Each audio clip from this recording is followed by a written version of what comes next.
Welcome to our channel. Today we how to register with Citi to enable fraud alerts and identity verification. Detailed guide step by step clearly. To begin the registration process with Citi, navigate to the official Citi website. Locate the login section on the home page. If you already have an account, enter your login credentials and sign in. If you do not have an account, click on the option to create a new account.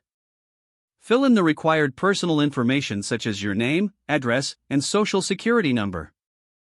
Create a secure username and password that meets Citi's security requirements.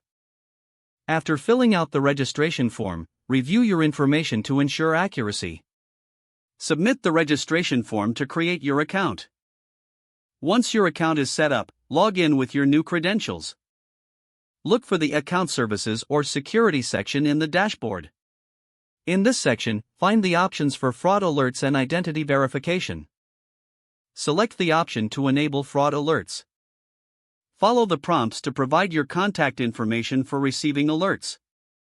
You may be asked to confirm your identity through additional verification methods. Ensure you choose your preferred method of receiving alerts, such as via email or SMS.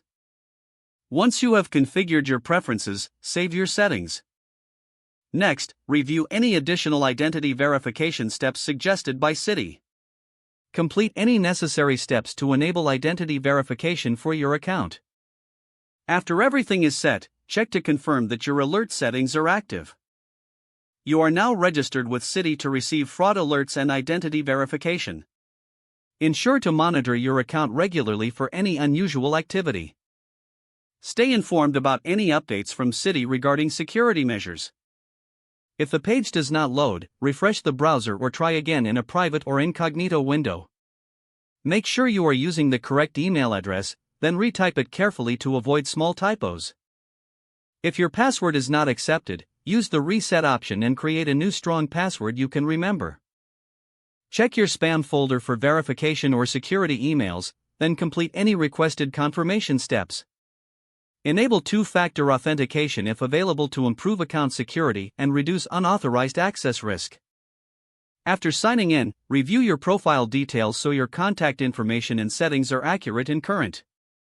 Don't forget to like this video and subscribe to our channel for more step-by-step tech guides.